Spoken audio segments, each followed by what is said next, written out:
Good evening, everyone. Hope y'all are doing well on this Saturday night.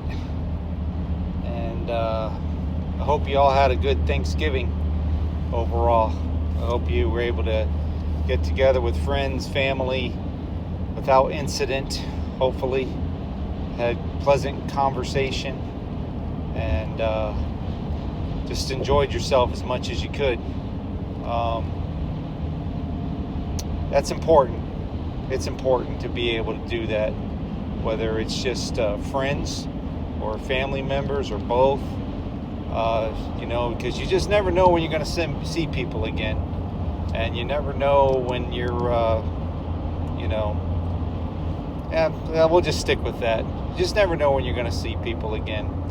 And especially if they travel from good distances or what have you. And, currently I don't have a title for this. I'm sure something will come to me. It usually does. But right now, I really don't have much of a title for this because my mind is kind of all over the place with things and has been for the last several days.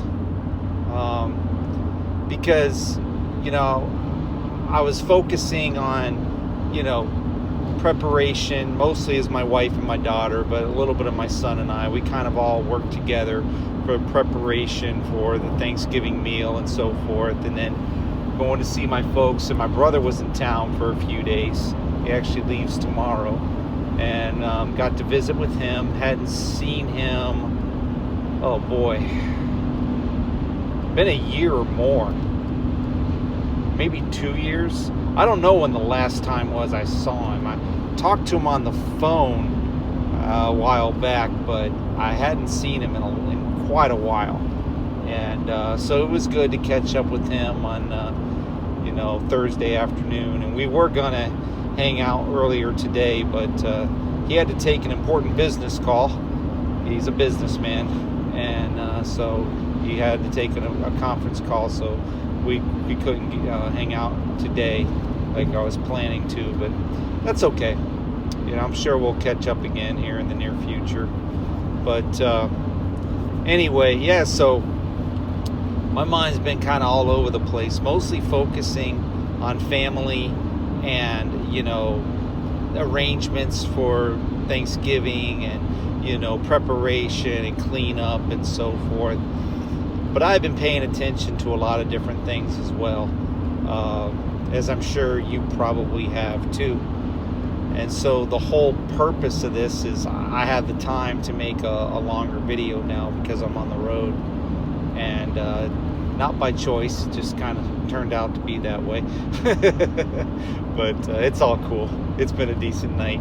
But the latest intel, information, whatever you want to call it. I'd call it more information than intel, I would say. If people don't know, if you go to Blazing Press News or Blazing Press on YouTube, as far as I know, it's just Robert that's on top of this right now. Could be other people that either I'm not subscribed to or just not aware of or what have you. Haven't really searched that much, but I got a text message, a text alert from Blazing Press News, so I checked it out, and sure enough, there are reports that Maduro is leaving Venezuela or has left Venezuela, is on his way to Iran supposedly. So because people have been paying attention to the news throughout the weekend, specifically today, they've closed the airspace completely, and evidently, I don't know that attacks have necessarily begun from the air, but it's possible.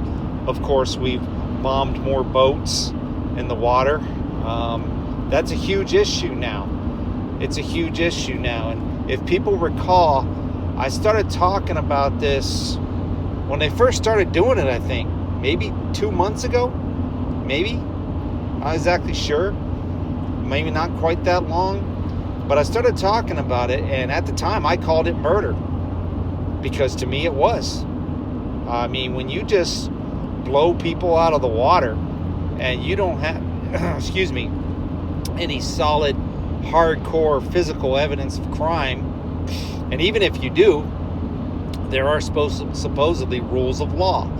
There are rules of engagement. There is the Geneva Convention Code. There is the Uniform Code of Military Justice. There's international law, and there's constitutional law.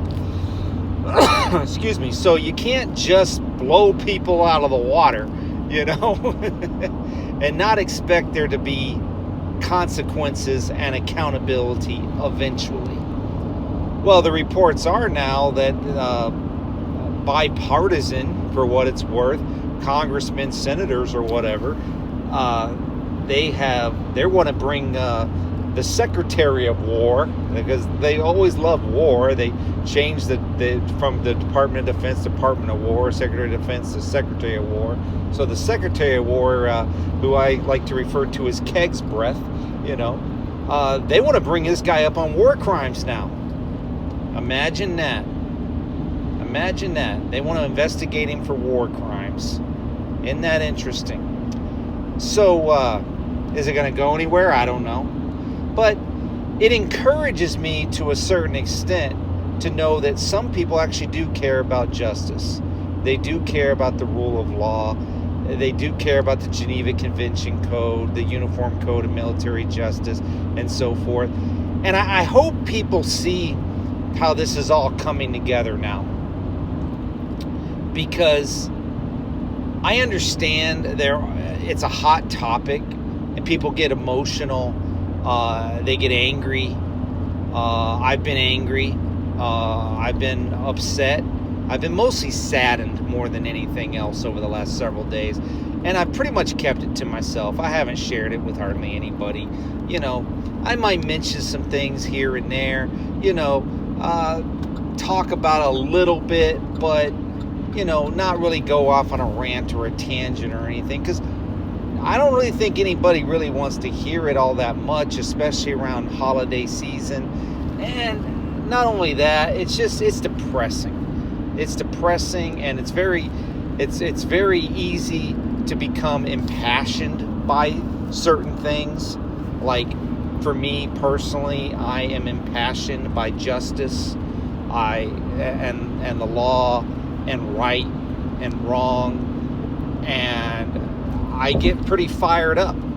I get pretty angry, and I become very saddened too when I see injustices, people lose their lives unnecessarily and needlessly. I'll get into that in a minute, but before I get too far ahead of myself, I hope people can kind of see how this is all coming together now. Because, they call it the Seditious Six, or, the Gang of Six, or whatever, because they all happen to be Democratic senators or people more on the Democratic side. But they came out and they simply reminded service personnel, military personnel, to not follow illegal or unlawful orders. That's all they did. They didn't say, I'm sure the implication was, don't follow the dumpster's orders, don't follow Keg's Breath's orders. I'm sure that was the implication and the purpose and the meaning behind it, but that's not what was said. They said you cannot follow illegal or unlawful orders. But people took great offense to that within and outside of the government, and so they wanted to charge them with sedition, treason, how dare you say these things. And all they simply did was remind people of their oath, remind military personnel of their oath, and that they cannot and they must not follow illegal orders. That was it. That was the major crime. Well, but people want to read into it further. Well, why now, and why at this time, and so forth and so on. Because what had been happening was war crimes were being committed. Blowing boats out of the water, yes, in international waters, but without cause, without solid proof or evidence. And if anybody did have the proof or evidence, they never revealed it. They never showed any kind of proof. So we were just supposed to take their word for it, right? Well, now some people don't want to take their word for it. They want to open investigations, and they want to bring Kegsbreth up on war crimes. And don't be surprised if Bondi isn't included in some of this too, because you can't just make the rules up as you go along.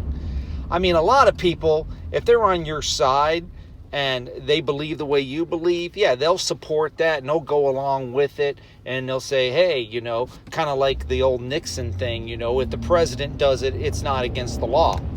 Really? Well, some people would beg to differ. And now people are, you know, coming together on both sides of the aisle, even though I don't believe in any of that stuff. But regardless, you know, I think it's all the WWE locker room. But regardless, okay, for the title that they have and for what they claim to represent, this is actually bringing people together to bring bring charges against Kegsbreth for war crimes. And like I said, don't be surprised if Bondi and Patel and Noam isn't involved in this later down the road either. And they kind of are to a certain extent, but not yet, because there's no honor among thieves, okay, first of all. And secondly, everyone will do whatever they have to do to maintain and guarantee their own survival. And because there's no honor among thieves, they'll throw anybody under the bus. People owe each other in politics or whatever for a certain period of time, but there's a statute of limitations, and eventually that expires. It's like, okay, I scratched your back long enough.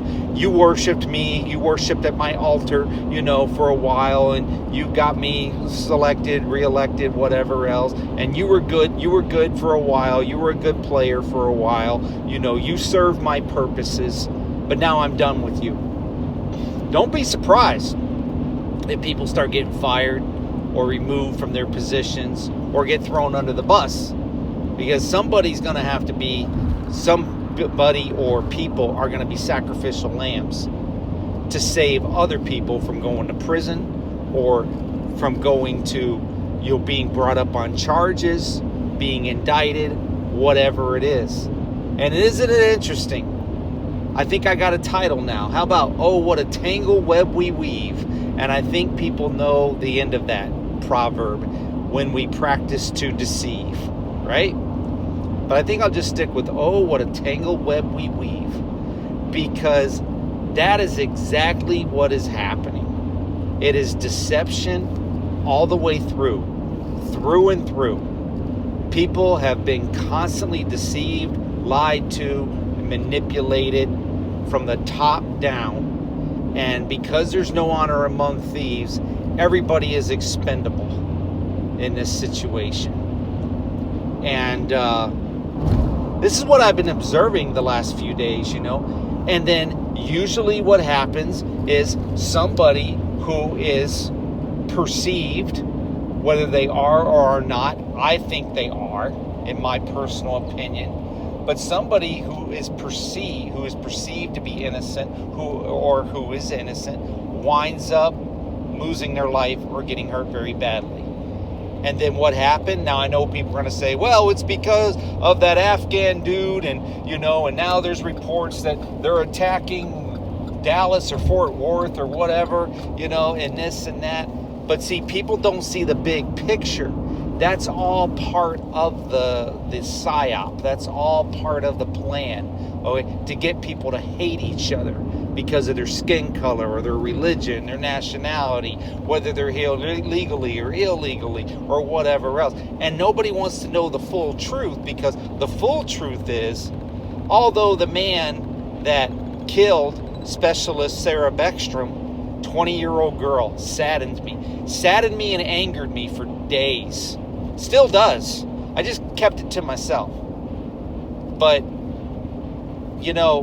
the thing about that is, she gets killed, and then the other man, Sergeant Wolf, Andrew Wolf, They're both from the same unit in what National Guard unit, West Virginia. As far as I know, he's still alive, but in critical condition. Yes, the man is responsible for doing what he did. And people say, well, he shouldn't have been here. Yeah, but it was the dumpster regime that gave him asylum. And they don't want to accept responsibility. Yeah, it was the Biden regime that let him in to begin with, but he was vetted, apparently, because he had worked with the special forces, he had worked with our military, he'd even been given a rank. If people want to research it, okay, he had been trusted by our government, okay, allowed to come in, was given asylum by the Trump regime in April of 2025, had been in the country since, I think, January 2021 or something like that. Okay, but they don't want accountability. They don't want to be held responsible. That's why Trump got angry and called that reporter stupid. First you had, quiet piggy. Now calling reporters stupid. And from what I heard too, on his true social media or whatever, is using the word that we should not use nowadays, because it is so offensive and hurtful, to families and people that suffer from this, where he's calling people artarded. I'll just leave it like that. You all know what I'm talking about. So, very unprofessional, very childish, very petulant, very ridiculous, for a man that is supposedly the leader of the nation to resort to such tactics, especially an older man, 79-year-old man acting like a 4-year-old. It's just absolutely ridiculous. So now when I see and I hear about people being brought up on war crimes, brought up on charges for war crimes, possible indictments, other people may be charged, thrown under the bus, whatever it is, it doesn't surprise me, because there's no honor among thieves. And all of these people have one thing in common. They all practice deception. They all have an agenda and a narrative, which is why the flags, now a lot of people wouldn't care about this, but these are the things I notice, and it bothers me, okay? We had the flags at half-staff for Charlie Kirk for like half a month practically, okay? And that dude argued on campuses, started Toilet Paper USA. I know that's going to offend some people. I don't care. To me, that's what it is. I don't buy it for a second, okay? I think these organizations, companies, whatever, are just exist to divide people and to make people hate each other. All right, that's just my personal opinion. People can agree or disagree, okay? And basically he argues with college kids on campuses, and something happens and the flag is flown at half-mast for like half a month. Then for the war criminal Dick Cheney, we had the flags at half-mast for like a week. But then you have a young woman in uniform, following orders. From what I understand, volunteered, I don't know exactly why, but volunteered to work over the Thanksgiving holiday or whatever the case may be. I don't know what her reasoning is for that, but regardless, 20-year-old girl, young woman, her whole life ahead of her, and she gets gunned down in the line of duty, in uniform. And yeah, there are phone calls, memorials, and this and that. Well, why aren't the flags flown at half-mast for her, at half-staff for her, and for Sergeant Andrew Wolf? Why don't we fly the flags at half-staff for our military, our troops in uniform, doing what they're told to do, following the orders? I guess these are legal orders because her unit was actually deployed, but then I have to agree with the mayor of D.C. I don't think they should have been there at all.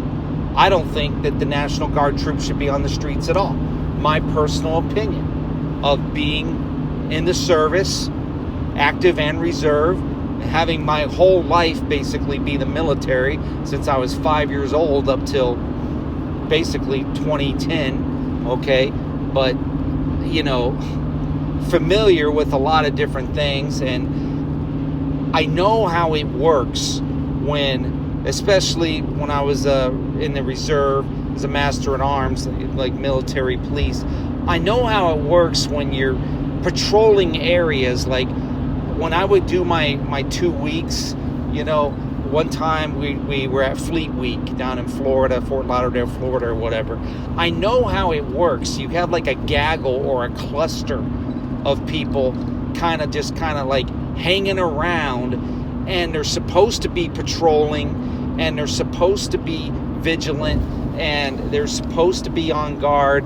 And I'm not saying they aren't, but it's easy to have sidebar conversations. It's easy to not necessarily abandon your post, but you kind of loiter and wander off to another area to go talk to somebody else within your unit or whatever else. So unless you're actually standing guard at a gate or whatever it is, when you're kind of on a street or in an area, and maybe you're checking IDs or whatever else, it's more of a relaxed atmosphere. Whether it should be or shouldn't, it kind of is, but they should have been on high alert. And I'm not saying anything against her, Specialist Beckstrom or Sergeant Wolf here, okay? I don't know.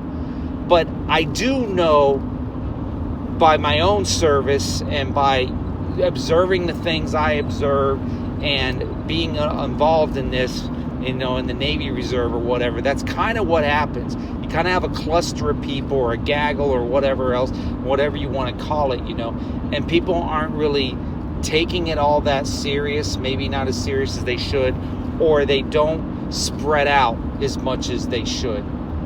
So basically, for anybody that wants to commit any kind of crime, whether it's a terrorist act or whatever, it's like shooting fish in a barrel. It's not hard. You don't have to really set up and organize. That's why you can just come right around the corner and just shoot somebody in the head, and they won't even know. And I mean, it'll happen so fast. There's no way they can respond or react, because you have to be vigilant. You have to be on guard. You have to be situationally aware of your surroundings. My guess is, since the stories came out that a lot of the National Guard that have been deployed specifically into Washington, D.C., and then they wanted to send 500 more. I heard the stories as well as you. I'm sure you all did. What did they have them out there for? Basically pick up trash, clean the latrines kind of thing. Ridiculous kind of ridiculous duties, that had nothing to do with actual law enforcement or, patrolling the area to keep others safe as well as themselves, their unit or what have you. No, they were using them for janitorial services. That's what was being reported and had been reported for months. So you have like 1,000 or whatever troops out there doing what? Basically beautifying the city, using them as janitors, as custodians. And I know about that too, because anybody that is a lower rank in the service knows that you're used and abused.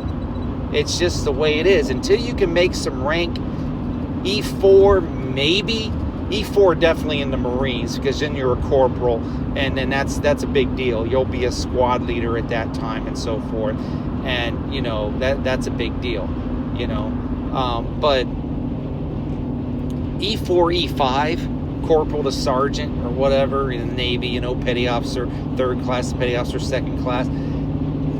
Basically, E5 is when you're not going to be so much picking up trash and doing the menial stuff. You'll be in more of a leadership type role position. Until that time, unless you have special assignments or special qualifications, you're picking up trash. Now, obviously, these two were not doing that, but at the same time, I just know how it works. Just like when I was a police officer going in the academy, when we went through the academy, I not only had to learn state law, this was in Colorado, so I not only had to learn Colorado state law, I had to learn constitutional law as well. because you had to know Miranda rights, and you had to understand the First and Second and Fourth Amendment specifically, because you did not want to infringe on people's constitutional rights. That was the whole purpose of the Miranda rights and so forth, is so people understood what their rights were, and that you, as a law enforcement officer, you did not infringe on those rights. So you had to not only know state law, but you had to know constitutional law, and we were tested on both. So no, I'm not a lawyer, of course, obviously, but I'm familiar enough, as well as the UCMJ, the Uniform Code of Military Justice, and the Geneva Convention Code, which you are familiar with in the military, especially, if you get deployed, if you're going to be in a war zone, for any length of time, you better familiarize yourself with the UCMJ, Uniform Code of Military Justice, and the Geneva Convention Code, because, if you ever become a prisoner of war, you know what you're supposed to say, what you're not supposed to say, and you know how prisoners of war should be treated. See, and the most disgusting thing of this whole thing was, apparently it was reported that the last boats that were bombed in the international waters in the Caribbean or whatever, in the South area, Southern Command area, there were survivors, but instead of capturing them, questioning them, detaining them, arresting them or whatever, no, you just kill them. We just kill them. That's like so some members of Congress are upset and angry now because, like Rand Paul, I heard an interview with him, saying Congress is supposed to declare war. There's supposed to be a vote on this. But we don't declare war. We haven't declared war in this country for a long, long time. We might not have declared war since World War II, for all I know. I don't know. We don't declare war. We have operations, and we just go to war. We just have operations and we attack. That's what we do. We don't declare war. See, and the dumpster himself even said, no, I don't think we'll declare war. We'll just kill them. Just kill them all. Kill them all. Let God sort them out, right? I mean, that's what we'll do. We'll just kill our enemies, and kill the people that we think are going to bring harm to our citizens or whatever. And a lot of people, they would get behind that. But they don't understand the rule of law, rules of engagement, the Constitution, the Geneva Convention Code, the Uniform Code of Military Justice, because your biggest critics are people that have never served in the military. If you look at the videos of the veterans against Trump or whatever, or status quo, and people say, oh, that's all liberal junk and this and that. But if you listen to what the veterans are saying, these are guys and women that have been in war. They have been in the war zones. They've been shot at. They've lost, friends or whatever else. They made those sacrifices. They've been there, done that, got the shirt to prove it kind of thing. All right, so they know what they're talking about. But people don't want to listen to them. They don't want to listen to them because they have their agenda, their narrative, and they are impulsive and emotional. And a lot of this is to elicit an emotional response, which, and it works. Because like I said, I was angry and I was sad. And I've been angry and sad for the last several days. When I first heard of Specialist Beckstrom and Sergeant Wolf being shot, because at first they were unnamed soldiers at first, National Guardsmen, Guardswoman, whatever. They call them all guardsmen, but you know what I'm saying. It saddened me and it angered me because it's unnecessary. They shouldn't have been there. They should have been serving with their unit in West Virginia. They're the West Virginia National Guard. Now, I understand DC doesn't have its own guard, so you take troops from all over the nation and, deploy them for a certain time, then send them home, then bring somebody else from another state, so everybody gets a turn kind of thing. I understand that. I also understand with the economy being as bad as it is, some people would jump on the opportunity like I did for hurricane relief. It didn't work because it was at a time where my mother-in-law got really sick and then wound up passing away and so forth. But I was supposed to be doing hurricane relief, and I was going to getting paid a lot of money, and I was unemployed at the time. So I understand where reserve duty and National Guard duty to deploy people for a certain period of time might help them financially, especially if they're not making as much money at another job, or maybe they're unemployed, and they may make more depending upon where they work and what they do, being deployed for a period of time on guard duty or reserve duty, So maybe that's why she volunteered to work over the weekend or whatever, the holiday time frame. I don't know. That's what I heard anyway in the reports.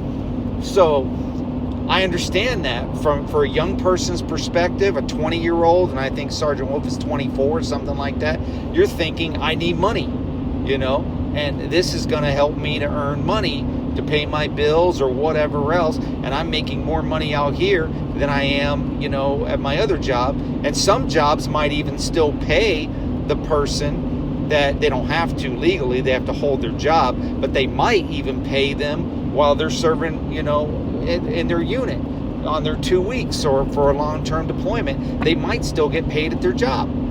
I don't know. So, so it might have been lucrative it might have been a financial decision for her. But the point being, though, is the young woman should still be alive. And Sergeant Wolf shouldn't be fighting for his life. They should have been in West Virginia. I mean, that's my personal opinion on it. And if you are going to patrol, then patrol properly. I'm not saying they weren't, but I know how it works. I know how it's done. And people don't take things seriously until they have to. They're not situationally aware. They don't pay attention to their surroundings. They don't pay attention to danger. They don't pay attention to suspicious people. They don't pay attention to much of anything until somebody gets hurt or killed. Then everybody's on heightened alert after that. But until that time, it's party in the USA, man. Good times to be had for all, right? So, anyway, I have a lot of thoughts about these things, because if we are actually going to war now, and if we are starting airstrikes, and that may be started while I'm making this video, I don't know. I'll have to check when I get done with this, or maybe it's going to be, over Sunday, Monday into next week. I don't know. Maybe sporadic, maybe a full operation. I really don't know. I can't even remember what they called the operation now. There's been so many of them, I lose track. I think they did call it something, but I don't remember what it is now. So anyway, I mean,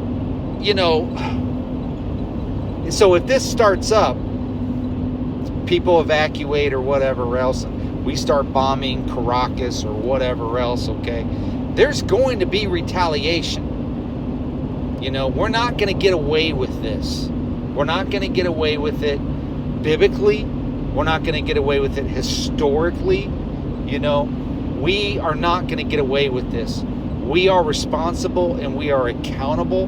We have been arrogant and we have been ignorant as a nation, and we're not going to get away with this. There is going to be retaliation. There is.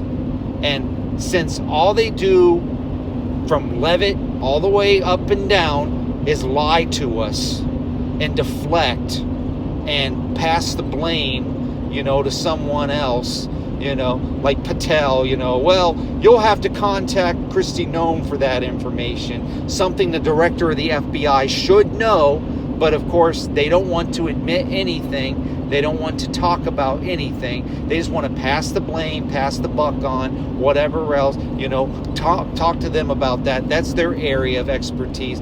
I don't know anything about that. All these people do is lie and deflect.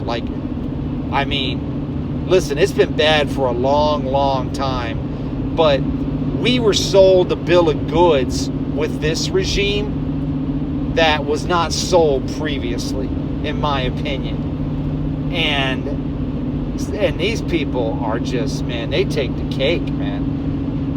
They are responsible for nothing. they're responsible for everything, but they accept responsibility for nothing. No accountability, no responsibility, but they want the credit for everything. I've never seen anything like this. I mean, this is crazy. I mean, this is a prime example of what happens when you raise a spoiled brat and then let him out to rule the world. You know, all of these people think that they are like the prince and princesses and kings and queens of everything. I mean, it is crazy. You know, using private jets for your girlfriend, deploying SWAT teams as your own personal protection. It is insane how arrogant and narcissistic and just straight up crazy these people are. I mean, you and I couldn't get away with a tenth of what these people do from the time they wake up to the time they go to bed every day. You know, doing nothing but lying, deceiving, manipulating, and killing, murdering now. You know, I mean, it's just like everything you can think of. You know, I mean, they're guilty of every crime in the book. So, I don't know. Like I said, these are the things that I've been observing, that have been in my heart and mind. I've been saddened and I've been angry, saddened by the death of Specialist Beckstrom for sure. You know, that kind of stuff hits home because, you know, my daughter's only 22, you know, my son's 25, you know, and I just think about this girl, this young woman, had her whole life ahead of her, you know, beautiful young lady, you know, and for what? She's dead. For what? What? For what? I mean, seriously. I mean, I'm not diminishing her service to the country, but at the same time, she shouldn't have been there. In my opinion, she shouldn't have been there. That's what makes me mad. That's what pisses me off. That's what angers me. It was avoidable. It was an unnecessary death. It was needless, in my opinion. You know, that's what makes me mad.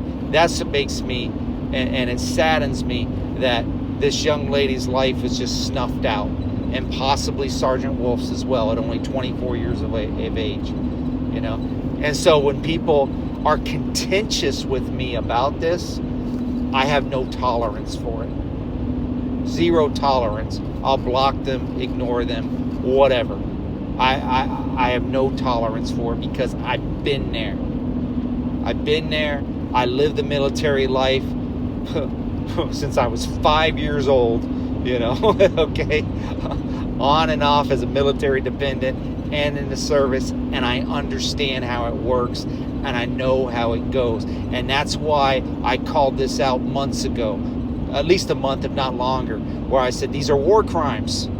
I talked to people about it. I made videos about it. War crimes, you know. That's why you don't follow illegal and unlawful orders. These are war crimes. This is murder. This is wrong. It is immoral. It is unethical. It is illegal.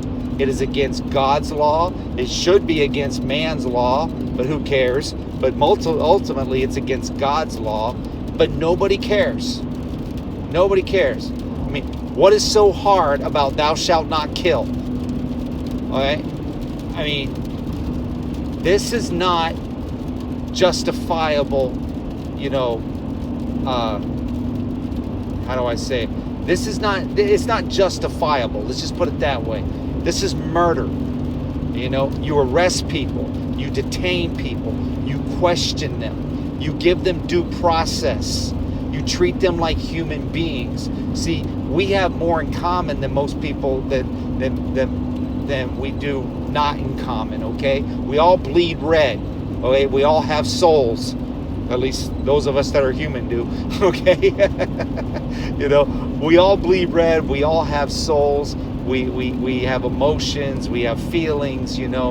We have more in common than people would like. They would like for us, the Goobermans and evil people would like us to believe that we don't have as much in common. But we really do. We have a lot in common, you know.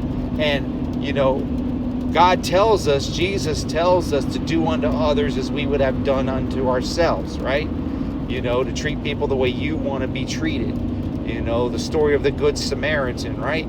But not blow people out of the water, because you deem them a threat, but you don't know for sure. You can't prove it.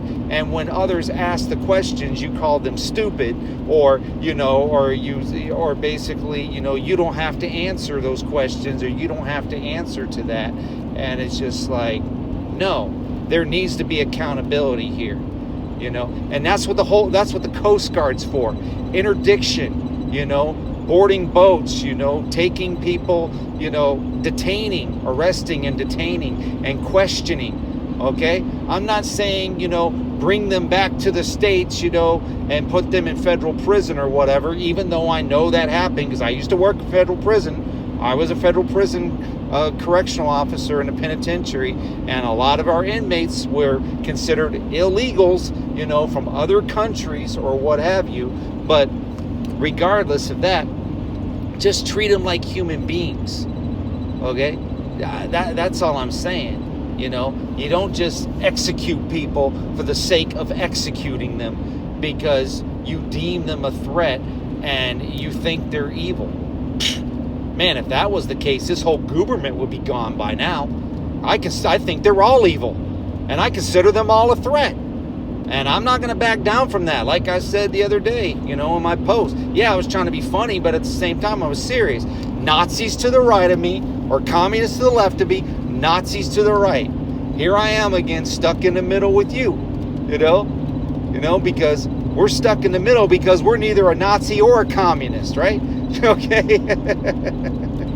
And I know it's the song from Steve Miller, I think, Steve Miller Band, jokers to the left of me, clowns to the right, or whatever it is, stuck in the middle with you. Maybe it's not Steve Miller, maybe it's some other band. But anyway, sounds like something Steve Miller would sing, but probably somebody else, I can't remember now. Steel Wheels or something like that, I can't remember the name of the band, but people are familiar with what I'm talking about. And that's how I feel. We got Nazis to the right of us and communists to the left. And what is this fascination with Nazism now? People have this fascination with it. Matter of fact, there's a movie coming out, I think this upcoming month, called Nuremberg, basically about the Nuremberg trials. And it stars Russell Crowe, and I saw an interview with him, 60 Minutes, about it, where they were talking about maybe this could be, his best role since like A Beautiful Mind or something like that, I mean, he just does a great job, I guess, playing Himmler, I think that's who he plays. And, I'm thinking, isn't the timing interesting of all this? They're going to release a movie next month, I think, called Nuremberg, about the Nuremberg trials, Nazism. I mean, what is the fascination with Nazism and communism now? I'll tell you what it is. We got Nazis to the right of us and communists to the left. That's what it is. And you and I, the regular, normal, everyday people, we're just stuck in the middle because we're not a Nazi or a communist. We're just trying to live our life, serve the Lord, serve others, do the right and moral thing, treat people with decency, be ethical, and I don't know, just mind our own business, man. Try to stay out of trouble, I guess. But man, I think I'm going to end this now. But, oh, what a tangled web we weave when we practice to deceive. And that's all these people do. And look at this tangled web. And they're going to get caught in their own web eventually. And they kind of are now. Some people kind of are now. Because if they're not important enough and, they didn't get elected, selected into their position, but more appointed or anointed or whatever, I say anointed, I say that tongue in cheek because that's what people do. They're anointed. They're not anointed. They were appointed. Okay? They were given the position. They were given the title. They were chosen for it for a period of time. And I heard somebody say, it's just like, well, God put them in this position. Yeah, maybe. But what if the devil did? Anybody think of that? I heard somebody say it the other day. I was like, yeah, that's a good point. It's like, how dare you say something like that? Hey, I'm just asking the question. What if the devil put him there? You think about that? I don't know. Because if God did, in my opinion, by this time, he probably would have taken him out of the position. Maybe not. I don't know. But if the Lord did, I kind of doubt it. Like I said before, I just don't see him putting perverted, racist, rapist, pedophiles in high positions. I don't see it. Other people can agree, disagree. They say, yeah, he'll put whoever he wants to in that position and this and that. I don't know. I think there's standards here to a certain extent. And I can see the devil doing that, but I don't see the Lord doing it. That's just my personal opinion. Like I said, I just have opinions on these things. I'm not saying that it's a fact, it's true. It's just my opinion on it. I think there's a certain standard that people do have to meet and should meet, to be in high level positions, or they won't be in those positions for very long. And maybe that time's coming too. It's going to get very interesting the rest of this year into 2026. There's no doubt about that. No doubt about it. All right, I think that's about it. I think I said everything I wanted to say, but y'all take care. Have a good night. Have a good rest of your weekend. It's getting pretty late now. By the time this thing gets uploaded, it'll be after midnight. So, and just pay attention to what's going on. If you want to look at my Substack, you can, or whatever. My post, I'll try to keep people informed, or just do your own thing, whatever. But just pay attention. So you're not caught off guard, so you're not caught unaware. And, hang in there. Make the right choices. Y'all be safe. All right, take care. Good night. Bye-bye.